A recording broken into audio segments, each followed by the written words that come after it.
know it's not, you didn't submit a specific question, but I thought it was worth just sort of addressing the points you've made because I think they're quite important. Thanks.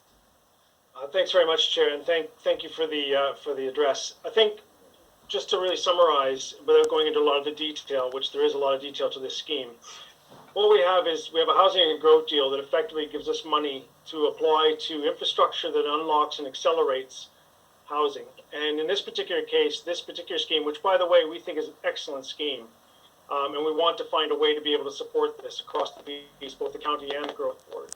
The problem is that we went from an estimate of perhaps over 200 houses that this unlocks down to less than, well, into single digits. And that's not really going to work in terms of the value for money exercise that we've got under our current criteria in terms of how we judge these schemes.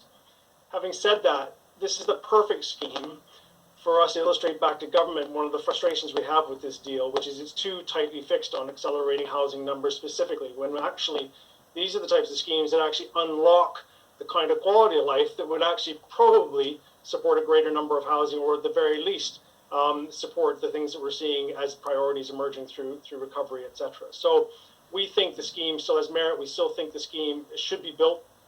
We know there's other technical issues with it around, and Councillor mentioned a few of those that need to be sorted out. But in terms of the growth deals and the growth board's responsibility, we want to work with the county council to try and find a way to see if we can unlock this particular scheme.